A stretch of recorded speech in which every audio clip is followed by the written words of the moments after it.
Chase une meuf, c'est complètement débile parce que Chase. tu chases une meuf qui au final va complètement détester tout ce que tu es vraiment. Et tu seras donc condamné derrière à être un bêta simp, à être, on va dire, Oh putain, le lore. ce qu'elle décide que tu seras, donc tu vas te faire castrer. Je sais même plus quand m'arrêter, ça ne s'arrête jamais.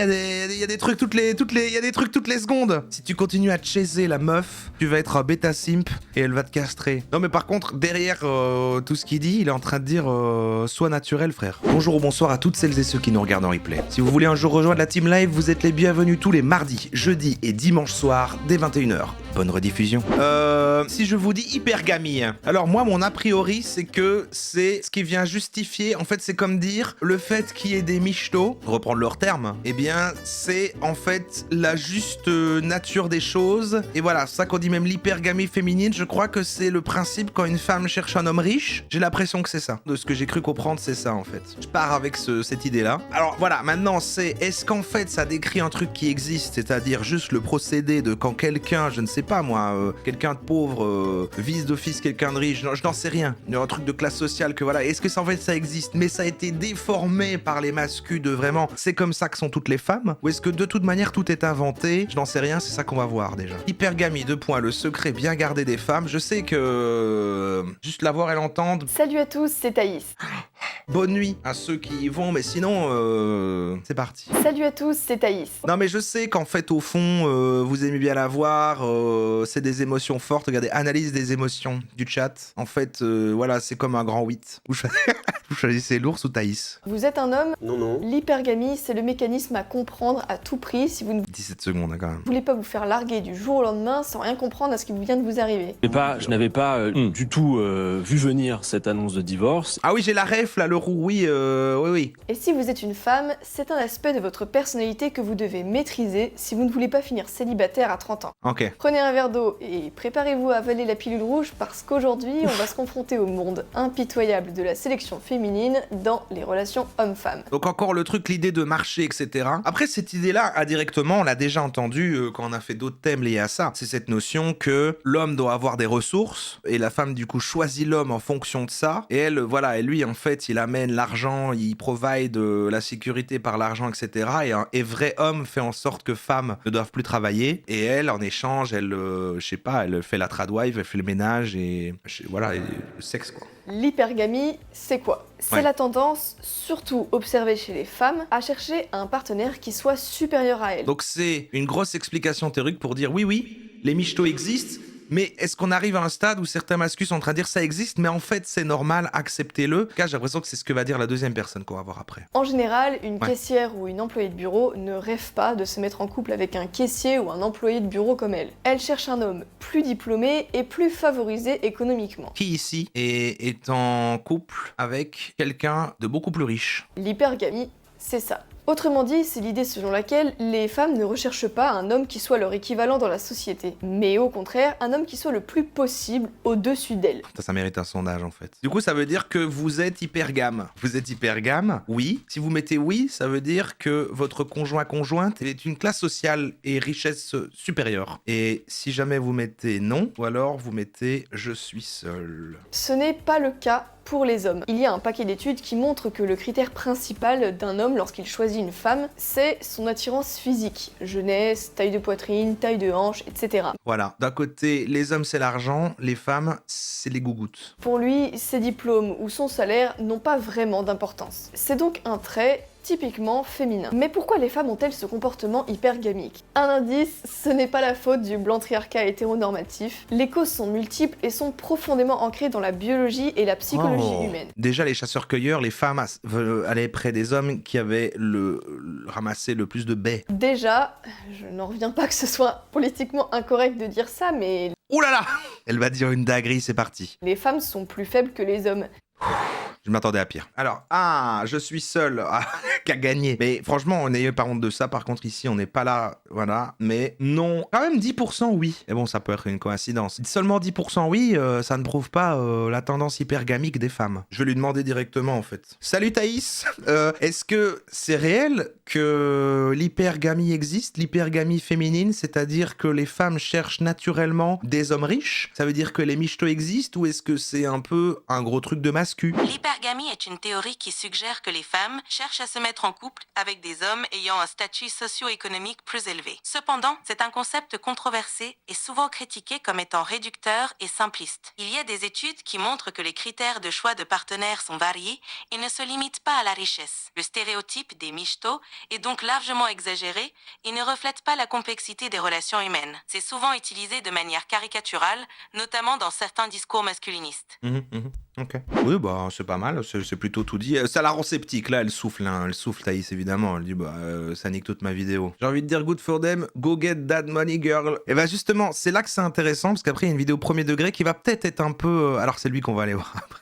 On l'a jamais beaucoup vu, lui, alors qu'il est vraiment, regardez, Kylian Seyssey, motivateur masculin. Mais il y a elle surtout. L'hypergamie est la seule solution. Et donc, regardez un peu le début. Et c'est une meuf qui s'est résolue à genre, bah voilà, pour la survie, l'hypergamie, c'est essentiel. Et en fait, ça rappelle la vidéo qu'on avait vue de Stan Leloup, Marketing Mania, qui analysait justement les coachs un peu michtos sur Internet qui faisaient la promotion, en fait, de ce truc-là, de pour survivre dans la société actuelle, tu dois fonctionner comme ça, qui encourageait l'hypergamie féminine et une recherche du coup d'hommes qui ont des ressources. Et donc il y en a qui sont résignés en tout cas à ça, et parce que dans le système tel qu'il est là, c'est la voie de la survie finalement. Bon, on poursuivra après, mais encore écouter un peu Thaïs bien sûr. La deuxième raison à cette hypergamie tient à notre passé polygame. Comme expliqué dans ma vidéo sur le sujet, la monogamie est une invention géniale. Elle a fait une vidéo l'arnaque du polyamour et on n'a pas vu ça. Mais finalement assez récente et pas universelle. Or, dans les sociétés polygames qui ont été le modèle majoritaire pendant des millénaires, vous avez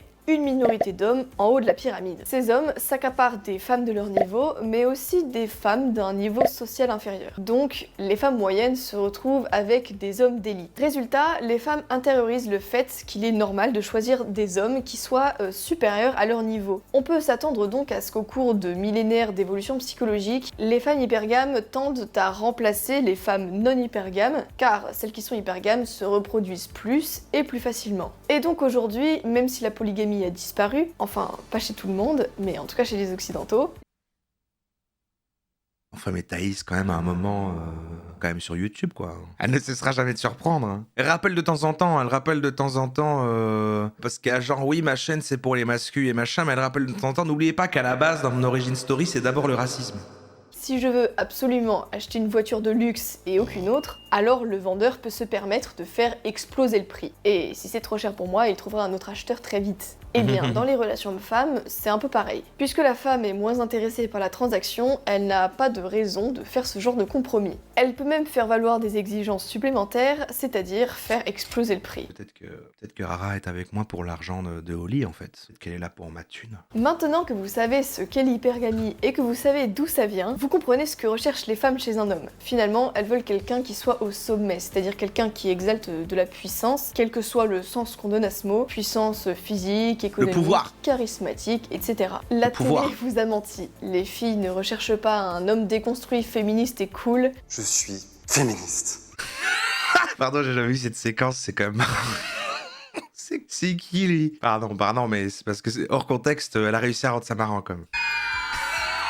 Literally no one. Mais de nouveau, à chaque fois, il y a toujours un côté de. Elle est obligée de dire les femmes cherchent ci, les hommes cherchent cela, mais je crois qu'il y a des meufs qui sont en mode tradwife, qui sont hypergames, qui cherchent leurs hommes coach, machin et tout, et qui font ça. Et puis après, d'un autre côté, il y a des meufs qui cherchent des hommes déconstruits et puis qui sont pas là pour leur argent. Enfin voilà, il y a de tout pour faire un monde, quoi, finalement. Et puis, je suis féministe. Elles veulent un winner. Et j'ai envie de dire, pour le meilleur et pour le pire. Et si vous voulez savoir pourquoi je dis ça, restez bien jusqu'au bout. Car l'hypergamie est une cause majeure pour expliquer l'état aussi malsain des relations hommes-femmes aujourd'hui. L'hypergamie, ça pose un gros problème principal, l'instabilité des relations. L'hypergamie, ça désigne avant tout un aspect capital de la psychologie féminine. Elle a fait une vidéo anti-tradwife, oui, c'est vrai, je ne l'ai pas vue. Oui, mais ça devient compliqué. Attends, si en plus elle dit les tradwives non, on ne s'y retrouve plus. Je crois que elle, c'était une tradwife, quoi. Pour un homme, une relation, c'est un CDI. À moins que quelque chose de grave ne vienne casser la relation, celle-ci va continuer. Mais l'angoisse l'angoisse de tout comparer au travail, là. T'as entendu parler de la série sur les machos sur Netflix, les 4 mecs qui cherchent à se déconstruire? Ah non, pas du tout. Un truc en mode télé-réalité? Ah par contre, j'ai vu passer un truc tout à l'heure qui a eu une télé-réalité où les gens font comme si c'était des migrants. C'est possible ça, j'ai vu passer? Macho Alpha, ils ont sorti une version française mais elle est moins bien je trouve. C'est sur Netflix? Ah mais j'irai voir. Pour une femme, lorsque son instinct hypergamique n'est pas sous contrôle, chaque relation est un CDD qui est reconduit tant qu'elle n'a pas de meilleure offre à disposition. Alors, que se passe-t-il quand il n'y a plus de limite à l'hypergamie? Parce que la libération des mœurs, ce n'est rien d'autre que cela. Eh bien, depuis les années 60, tout un tas de barrières à l'hypergamie féminine ont disparu. Tout est fait pour que les femmes puissent laisser libre cours à leur volonté de chercher le meilleur partenaire possible sans limite. On peut trouver ça très bien de maximiser la liberté des femmes, mais derrière les slogans, la réalité des relations hommes-femmes, c'est qu'elles sont plus instables et plus cruelles que jamais. La légalisation du divorce sans faute constitue un exemple éclairant puisque aujourd'hui, 75% des divorces sont initiés par les femmes. Et la conséquence logique, c'est que les hommes veulent de moins en moins se marier. Mais c'est marrant, elle se base sur des faits que voilà, parfois, mais elle en sort une conclusion complètement pétée. Au lieu de se poser la question de pourquoi il se passe ça, de se dire bah maintenant c'est cool, elles peuvent partir et tout, bah elle se dit et du coup bah voilà, à cause d'elle, les hommes veulent moins se marier quoi. Et ils demandent le body count. Je parle de ça plus en détail dans ma vidéo sur les mictos, je vous encourage à aller la voir Elle dit micto? si vous voulez en savoir plus. Mictochondrie. Un autre exemple, c'est celui du slut-shaming, c'est-à-dire la critique des filles faciles. Le slut-shaming, c'est un mécanisme de réputation qui impose une forme de contrôle social pour éviter qu'une femme aille voir ailleurs dès qu'elle en a envie. C'est une méthode très efficace puisqu'une femme est beaucoup plus sensible au qu'en dira-t-on que les hommes. Les commérages. Vous voyez, ça c'est les commérages des Une fille femmes. qui couche avec n'importe qui est une femme libre, émancipée et moderne. La promiscuité est donc devenue un comportement moralement positif. Il en va de même pour toutes les femmes que vous voyez sur les réseaux sociaux qui semblent ne faire preuve d'aucune pudeur. C'est un retournement catastrophique. C'est horrible maintenant à chaque fois qu'il y a un post quelconque d'une meuf qui a dans sa bio un OnlyFans ou un truc comme ça, il y a toujours les mêmes mecs qui mettent le même commentaire là, genre OnlyFans detected, opinion rejected ou je sais pas quoi. Les limites à l'hypergamie féminine sont en train de disparaître, mais en plus de ça, notre société favorise à fond la volatilité des femmes. Le meilleur exemple de ça, c'est celui des réseaux sociaux. Dans l'ancien temps, lorsqu'une femme voulait choisir un partenaire, elle était limitée aux individus qu'elle connaissait dans la vraie vie. Aujourd'hui, une femme peut faire ses courses parmi ses centaines de millions d'abonnés, de followers et de fans à travers le monde. Elle renforce l'idée que voilà, elles ont l'accessibilité du marché, mais en assistant là-dessus, vous voyez, ok. Et donc du coup, elles ont cette forme de richesse du choix. Du coup, il faut être un candidat machin. En fait, elle avait déjà parlé de ça. C'est quand la dernière fois qu'on l'a vu? C'était pour le body count en fait, c'est ça. Et donc du coup, que la valeur du body count d'une femme doit être bas parce que du coup, sa valeur, c'est justement la disponibilité machin. Et en échange, va amener. En fait, ça rejoint tout le temps le même bazar. Elle peut encore plus faire exploser ses exigences. Pourquoi une fille de 17 ans accepterait de sortir avec un garçon de sa classe alors que sur chaque story Instagram à la salle de gym, elle récolte des centaines de j'aime de gars qui habitent à l'autre bout du monde? Le garçon moyen n'a quasiment aucune chance. On pourrait aussi parler de la profusion de sites de rencontres extra-conjugaux comme ashleymadison.com, glidden.com, osertromper.com. Mais le problème, c'est que comment ça se fait alors que plein de gens pauvres trouvent des gens qui les aiment? Parce que là, elle vient renforcer les trucs des incels qui sont tout seuls et qui se disent ah c'est parce que j'ai pas suivi les trucs de développement perso où j'ai fait des muscles et de l'argent et lancé mon business et du coup souvent dans ce truc là ils disent faut du coup pas que je m'occupe des femmes pour l'instant et tout parce que je vais d'abord monter mon business, ça serait d'abord une distraction et après je pèserai mieux sur le marché de la séduction et tout, mais pourtant les pauvres. Quand les féministes vous parlent de patriarcat, c'est du n'importe quoi absolu. C'est vrai ça. Vous faites semblant, vous vous foutez de ma gueule en fait. Vous vivez au contraire dans un monde de la libération totale du pouvoir sexuel féminin. Ce sont les femmes qui sont mises en valeur. Mais tous les trucs qu'elle dit depuis le début, en plus, ça prouve les bazars du patriarcat, des féministes, machin. En plus, elle dit oui, voilà, parce que du coup, ils ont plus d'argent et c'est eux qui doivent faire l'argent. Attendez, j'essaie de faire une analyse premier degré. Attendez, ça va sortir. J'ai envie de remettre le gars. Je suis féministe.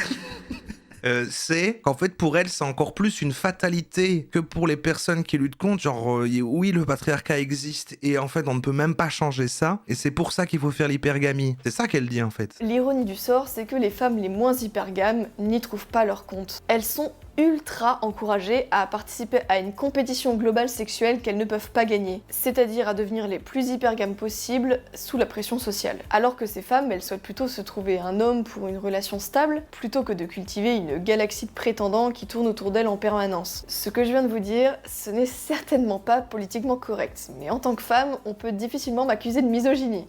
Je crois que si, hein. Mais du coup, elle dit c'est comme ça et pas autrement, ou il faut faire ça, ou c'est un problème, ou alors non, je crois qu'elle, souvent, son truc, c'est de dire, voilà, il se passe ça, faut rien faire contre, et donc vous, en tant qu'homme, c'est quoi, en fait, elle va vers où? Le problème, ce n'est pas l'hypergamie en tant que telle. Le problème, c'est que l'hypergamie soit aujourd'hui totalement hors de contrôle. Déjà, il y a des avantages à l'hypergamie. Cet instinct féminin, il a les défauts qu'on a déjà évoqués, mais il a une raison légitime d'exister. C'est un moyen biologique et psychologique pour que les femmes puissent assurer le meilleur avenir pour leur descendance, en choisissant les meilleurs. C'est la nature, oui c'est ça, c'est la nature. Alors oui, c'est inégalitaire, il n'y a aucun doute là-dessus, mais ça remplit une fonction plus collective de hiérarchisation. En gros, les hommes de haute valeur ont accès aux femmes de haute valeur. Non seulement c'est positif pour les femmes et pour les enfants, mais c'est aussi un moyen de pousser les hommes à se dépasser. Ce qui est bénéfique pour eux-mêmes, mais pour toute la société en général. Combien de héros de notre passé ont pris les plus grands risques ou ont fait les plus grandes découvertes pour impressionner une femme ?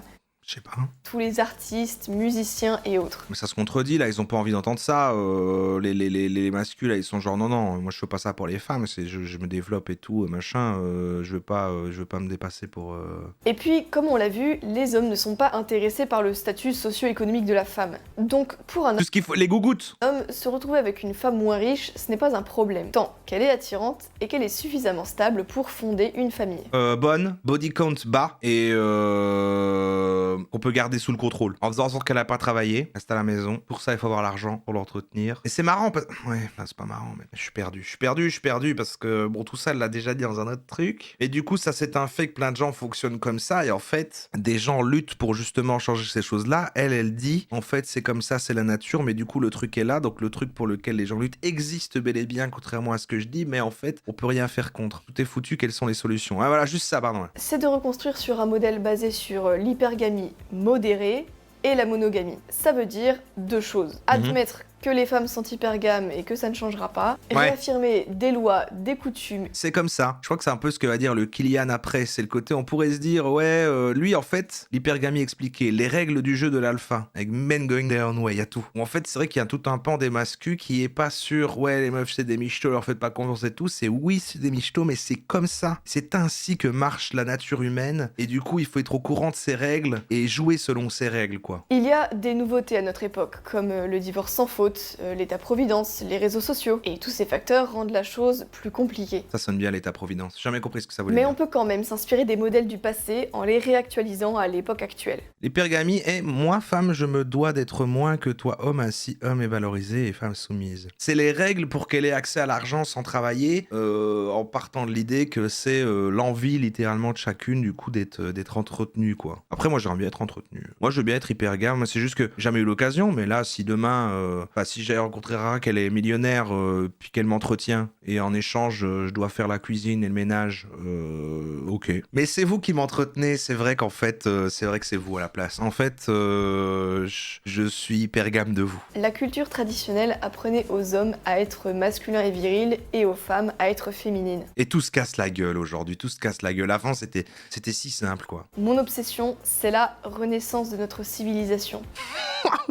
C'est pour ça que je suis identitaire. C'est comme un personnage incroyable d'internet, hein. Voilà, je sais bien que... Juste pas voir l'avis du coup de Kylian Sensei, est-ce que ça...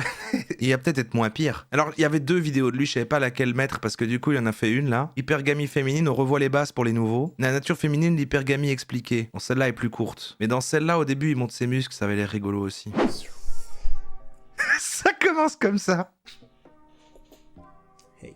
Wesh les gars, une femme dans une relation, c'est débile à dire, mais elle pensera toujours à elle. Encore une fois, il y a cet instinct de survie, cet instinct de est-ce que c'est le bon mal pour moi. La plupart des mecs qui voient une meuf, c'est waouh, elle est bonne, je la veux. Elle est cool, elle me fait rire, je la veux. Je m'entends bien avec elle, je la veux. C'est simple. Les meufs, c'est ça, mais il y a aussi le est-ce que ce serait un bon choix pour moi? Est-ce que je peux pas avoir mieux que lui? Toujours cette question, est-ce que je peux pas avoir mieux que ça? Alors qu'un mec, la meuf, tu la trouves mignonne, je t'en bats les couilles de pouvoir avoir mieux ou pas, tu vois.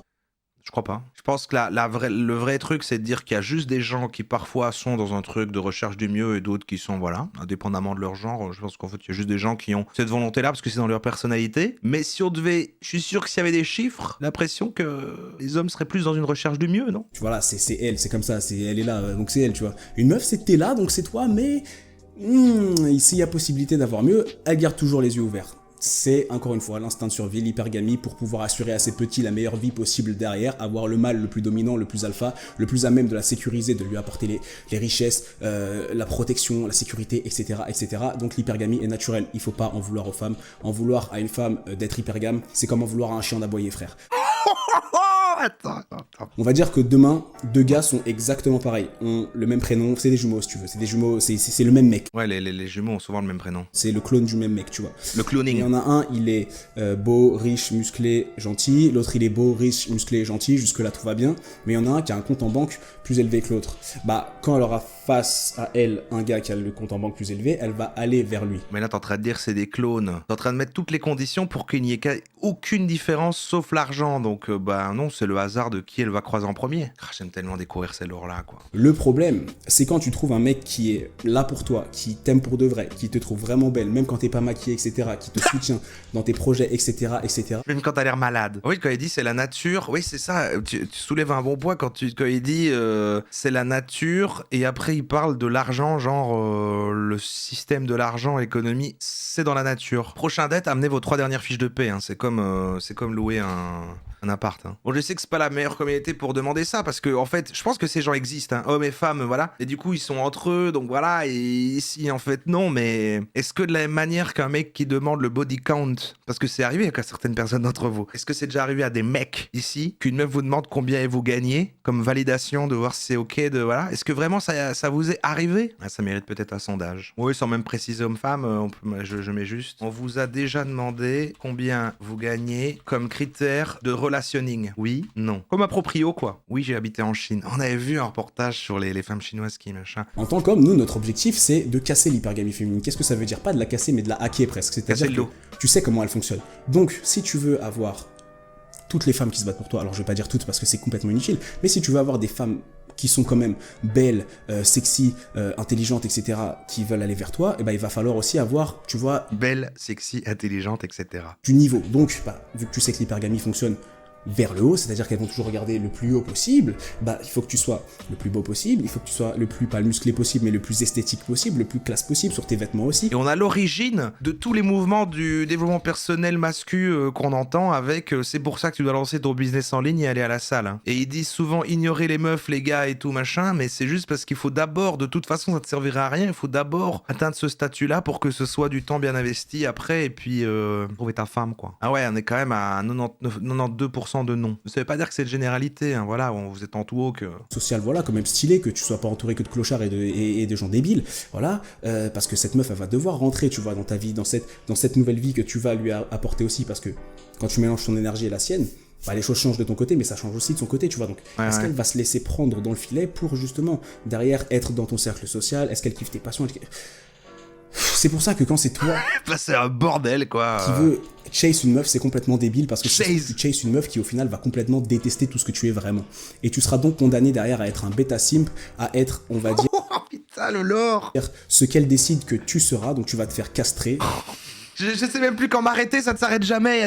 Il y a des trucs toutes les secondes. Si tu continues à chaser la meuf, tu vas être un bêta simp et elle va te castrer. Non mais par contre, derrière tout ce qu'il dit, il est en train de dire sois naturel, frère. Tu vas te faire castrer et tu vas devenir presque son petit jouet. Et puis un jour, tu vas te rendre compte que t'es pas heureux, mais tu seras tellement pris dans ton truc que tu seras foutu, mon frère, et tu vas rester avec elle des années et des années et des années après t'être rendu compte que tu n'es pas heureux en réalité. Tandis que si tu te focuses sur être toi-même, justement, tu sais que l'hypergamie est là, tu sais que l'hypergamie est réelle, qu'elles veulent toujours plus, et bah tu te concentres toi sur toi, ce que tu veux être plus, là où t'as envie d'être plus. Il a raison, je suis pauvre et du coup je suis seul, rien à voir avec le fait que j'habite au milieu de nulle part et que je sorte pas. Tu vas attirer cette fille qui ont justement cette hypergamie pour ces choses-là que toi tu es. Par exemple, je sais pas, il y a des meufs qui sont plus attirées par... Chaque meuf a son type d'alpha. Il y a des meufs, leur alpha, pour elles, le mec le plus alpha, c'est le plus beau. Il y en a pour qui c'est le plus riche. Il y en a pour qui c'est le plus connu. Il y en a pour qui c'est le plus intelligent. Chaque femme a son type d'alpha, tu vois, vraiment une préférence. Plus gentil. Rigolo. Le plus rigolo. Personne n'est alpha à 100% ou bêta à 100%. Personne, ça n'existe pas. C'est un spectre. des ratios, tu vois, il y a toujours un petit peu, c'est des pourcentages, ça bouge avec l'évolution, t'es peut-être plus bêta quand t'es jeune et plus tu vieillis, plus t'es alpha, ce qui est logique, c'est pour ça que l'homme gagne toujours à la fin, c'est pour ça que l'homme gagne de la valeur en avance L'homme gagne toujours en la âge et fin. que la femme en perd, tu vois, par rapport à son physique, etc. Mais on pourra pas enlever du coup qu'à chaque fois ces gens-là, les woke et les woke et machin, en fait se basent sur les mêmes observations, sur les mêmes faits, mais en sortent des conclusions diamétralement opposées quoi en fait. Et en fait, il y a un truc beaucoup plus fataliste, voilà, bah c'est comme ça, c'est tout, rien va changer, vu qu'ils sont sur un truc beaucoup plus individuel et donc du coup tu joues selon des règles de ce jeu. Et en même temps, je peux comprendre le côté rassurant à ça parce que ça peut sembler être une montagne à gravir de se dire collectivement on va changer les choses, tout ça. Ouais, maintenant j'ai envie d'aller voir celle-là parce que là c'est intéressant. C'est pas Thaïs en mode où elle sait ce qu'elle fait, elle parle à sa commune d'un sel, c'est pas un masque red pill et tout. C'est elle, et j'ai peur que ce soit peut-être plus triste aussi, mais qui présente ça comme c'est la seule solution. Il y a une résignation par rapport à du coup l'observation que de toute façon le monde est comme ça, les hommes ont le pouvoir et donc du coup il faut utiliser ce qu'on peut utiliser pour du coup s'accaparer leurs ressources. Et c'est ce que, comme je disais tout à l'heure, disait Stan quand il avait parlé des coachs michto sur internet. Être une michto n'est pas égoïste. C'est même la chose la plus importante que tu peux faire pour ta future famille et pour toi-même. C'est le seul moyen d'assurer ta sécurité. Le féminisme nous a apporté des choses incroyables. Il nous a apporté la liberté de pouvoir avoir notre propre compte en banque, la liberté de pouvoir faire nos propres décisions de vie, de travailler. Il nous a surtout donné la liberté d'avoir le choix de quelle vie on voulait mener. Cependant, les hommes se sont adaptés au féminisme pour pouvoir trouver des nouvelles façons de nous exploiter. Ça passe souvent par la normalisation de la hookup culture, comme quoi ça serait être libéré de donner son corps à n'importe qui, de laisser n'importe quel homme accéder à notre corps sans faire d'efforts, mais aussi c'est leur façon d'accéder à notre temps et à notre énergie, à nous faire refuser le fait de ne pas faire 50-50 sous prétexte que on voudrait l'égalité, on voulait l'égalité, donc c'est régressif de ne pas faire 50-50. Elle en a plein le cul quoi. Vouloir le meilleur pour nous-mêmes et pour notre famille sous couvert d'égalité alors que l'égalité n'existe pas et n'existera jamais. À coup de vous voulez l'égalité quand ça vous arrange, soumise, michto, régressif, Moyen-Âge, c'est la façon qu'ont les hommes de nous faire accepter des choses qui ne sont pas valables pour nous. Il y a de l'observation en tout cas, il y a de l'observation sur le monde qui l'entoure. Elle a vécu tout un chemin, mais ça l'a déprimée. Les femmes seront toujours celles qui subissent la grossesse. Elles seront toujours celles qui ralentissent leur carrière. Ce sont toujours celles qui sont moins payées. J'ai une pote qui pense comme elle. Bah, ça rejoint les trucs. Je comprends totalement qu'on puisse penser comme ça. Parce qu'elle, elle est pas comme sur Thaïs, je sais comme ça, c'est la nature qui est comme ça, et en fait, du coup, c'est normal, et vous, les pauvres hommes, faut que vous soyez des hommes de valeur. Elle est vraiment genre, dans sa position de femme, de d'abord l'intention pouvait être louable, mais de toute façon, on gagnera pas, machin. C'est triste, quoi, mais. Les hommes en couple vivent plus longtemps que les hommes célibataires. Les hommes en couple sont plus riches que les hommes célibataires. Parce que la femme leur libère du temps pour accorder à leur carrière. La femme fait environ 80% des tâches ménagères dans la généralité des foyers. La femme libère l'homme de tout un tas de problématiques. La femme sert de psychothérapeute gratuite à l'homme. Tout ça lui accorde du temps et de l'énergie supplémentaire pour avancer dans sa carrière. C'est pas vrai du tout, je me confie jamais. Ce qui fait que les hommes en couple sont plus riches que les hommes célibataires. Mais de l'autre côté, les femmes mariées vivent moins longtemps que les femmes qui restent célibataires et les femmes mariées sont plus pauvres que les femmes célibataires. Le simple fait d'être avec un homme réduit ton espérance de vie. Déjà parce que tu prends le risque de subir des violences, tu prends le risque de te faire tuer par ton propre partenaire. Le fait de faire des enfants ajoute du stress également dans ta vie. Le fait de devoir t'occuper d'un homme ajoute du stress dans ta vie quotidienne. Mais voilà, après, elle a fréquenté des gros bébés. Aujourd'hui, sous couvert d'égalité, nous devons faire notre journée de travail avec notre patron, qui nous paye pas nécessairement bien, et ensuite rentrer chez nous et commencer notre deuxième journée de travail. Vous trouvez ça déconnant ce qu'elle dit? Moi, j'en sais rien, hein, je m'y connais pas, mais elle dit des trucs que j'ai déjà entendus. Mais elle est résignée, quoi. Le mariage est un contrat, mais uniquement pour la femme. Même si l'homme participe, entre guillemets, comme si c'était pas chez lui, le couple hétérosexuel est un contrat pour la femme. Bah c'est ça, j'attends vers où elle va aller aussi, mais c'est ça le truc, c'est que je pense là, elle pose cette base-là. Mais là où vous vous attendrez après un luttons ensemble, elle va dire donc tout ce qui nous reste, c'est être michto. Je suis profondément convaincue que l'hypergamie, c'est la prochaine vague du féminisme parce que de plus en plus de femmes réalisent que c'est la seule chose qui va nous permettre de nous sauver. L'hypergamie, c'est ce qui va pouvoir protéger tes enfants d'une vie médiocre. C'est ce qui va pouvoir leur assurer un avenir, des bonnes études, le fait de pouvoir manger, le fait de pouvoir être dans l'abondance au lieu de vivre dans le manque. Et c'est ce qui va permettre à toi de te protéger de travailler à 8 mois de grossesse, qui va aussi te protéger du fait de devenir une mère isolée avec aucun revenu, L'hypergamie est le seul moyen d'augmenter le niveau chez les hommes. C'est cynique, quoi, mais c'est vraiment la lignée mais c'était plus chez les anglophones, là, mais dans le truc de scène, les femmes étaient vraiment comme ça là-dessus, quoi. Voilà, il faut que je survive, et puis du coup, tu joues avec les règles comme elles sont là, et tu reprends le pouvoir par le système sans le changer. Seuls les bons hommes auront accès aux femmes. Les hommes de hommes haute valeur médiocres qui essayent d'exploiter les femmes, qui les exploitent financièrement, qui exploitent leur corps, qui ne sont pas investis, n'auront plus accès aux femmes. Par le boycott, en quelque sorte, des hommes, nous avons le pouvoir de faire changer les choses. C'est la loi du marché, en fait. Si t'as plus accès aux femmes, le prix va augmenter. Elle a encore une vision business comme Thaïs, quand même. Tous ces hommes qui croient ne pas avoir besoin de femmes, à votre avis, pourquoi les misandres qui haïssent les hommes Disent le mot misante, quand même. fuient les hommes? Moi, j'ai pas besoin de femmes, hein, par contre. Elles vont les fuir, elles vont les mépriser, mais elles vont juste essayer de se séparer le plus possible d'eux. Alors que les misogynes de l'autre côté vont faire tout leur possible pour accéder aux femmes, à les exploiter gratuitement, à les blesser, à les violer, à les tuer. Comme tous les mecs qui reprennent le contrôle en devenant manager OnlyFans. C'est parce que les hommes ont besoin d'avoir accès aux femmes. C'est pour ça que même quand ils les détestent, ils cherchent à avoir accès à elles. Soi-disant, le fait d'être une michto, entre guillemets, serait être vénal. Qu'est-ce qu'il y a de mal à vouloir habiter dans un beau quartier où t'es en sécurité? Qu'est-ce qu'il y a de mal à vouloir la meilleure éducation pour tes futurs enfants? Qu'est-ce qu'il y a de mal au fait de ne pas vouloir travailler à 8 mois de grossesse pour payer 50% des charges de ton logement? Je pense de plus en plus que les hommes qui crient à la michto sont gays. Parce que quand t'aimes réellement les femmes, tu ne veux pas qu'elles souffrent. C'est confus, ok, attends, à chaque fois, c'est complexe, elle est complexe. À chaque fois, à différents niveaux, il y a un moment où pour vous, elle a vrillé, et d'autres, vous attendiez encore. À différents niveaux d'acceptation chez chacun d'entre vous, vous l'avez perdu. Et là, elle reprend le truc des vascus, de genre, si t'es un vrai homme, tu dois pouvoir entretenir ta femme et faire en sorte qu'elle puisse ne pas travailler et tout. C'est du va-et-vient, elle joue avec nous. Pas les moyens de subvenir à sa sécurité et à ses besoins.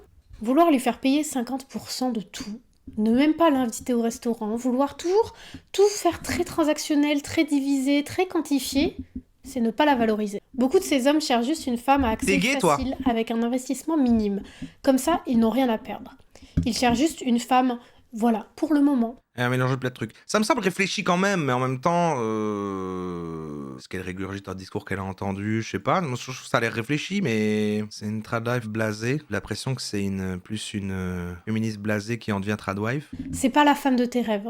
C'est juste une femme de passage que tu considères comme temporaire et tu n'as pas envie d'investir pour une femme temporaire. Ah, mais cette notion d'investir aussi. C'était, je crois que j'avais eu une discussion comme ça sous un des commentaires de la vidéo du replay sur le body count avec quelqu'un qui disait c'est normal de vérifier qu'il y a un body count bas parce que sinon tu vas peut-être investir dans une femme qui du coup après va partir, donc c'est normal d'être plus sûr dans quoi t'investis et tout, machin. Et je dis, mais alors sachant qu'en plus moi je suis pas dans la sacralisation, l'idéalisation de l'amour, mais je disais, le principe, j'ai quand même l'impression, pour les gens, de l'amour, c'est plutôt justement offrir de manière inconditionnelle. Et était, ah non, la définition, c'est justement s'il n'y a pas de réciprocité et qu'on ne te rend pas cet investissement, ça n'a pas de sens. J'ai vraiment l'impression que c'est vraiment l'inverse de justement la définition de ce qu'est l'amour, il me semble. S'il faut refaire la carrosserie, ça coûte une couille aussi. Sache que cette loi de l'offre et de la demande, tu peux la réguler.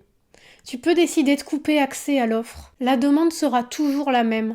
Donc sache que tu peux exiger absolument ce que tu veux. C'est le nouvel entrepreneuriat, mais finalement, elle utilise les termes de liberté financière comme les coachs business, tous les gens de la sphère make money, mais sur le michetonnage. Et là, à échelle individuelle sur une personne, mais finalement le même modèle qu'un OnlyFans ou autre, quoi. Je vois la logique. Et il y a des hommes en face, comme on a écouté Kélian là, qui sont dans la logique avec ce système-là. Moi, je reviens au même truc, quand je vois qu'on voit ça, c'est s'il y a des mecs et des meufs hétéros qui sont là et qui ont exactement la même vision, et voilà, bon bah tant mieux, ils se complaisent là-dedans. Le mec, il est là avec ses ressources, il est content de prendre soin. Alors, elle est là, l'argent et tout, puis finalement tout le monde est content. Je suis pas contre l'idée, mais argent comme critère. Bah parce qu'on est plutôt à dire, voilà, l'argent prend trop de place et tout, mais dans le système tel qu'il est, bon bah l'argent est corrélé à la survie, quoi. T'as pas d'argent, t'es dans la merde. T'as de l'argent, t'es pas dans la merde, quoi. Donc je peux comprendre quand t'as une vision très survie, peut-être par des événements de vie avant, qui fait que, voilà, t'as ces réflexes. Parce que dans une certaine précarité, puis du coup, tu dois apprendre à vivre avec toujours la peur, dans la pauvreté comme ça, que t'es dans le réflexe de survie. Bon, bah je comprends la logique. Sa texte, c'est il faut exploiter l'homme avant qu'il ne t'exploite. C'est un peu ça, hein. En fait, il y a un truc dans la même logique que quand on écoute écoute les mecs business et tous les trucs comme ça. De toute façon, tout le monde est en concurrence, tout le monde est en compétition, tout le monde veut écraser l'autre. Et donc, du coup,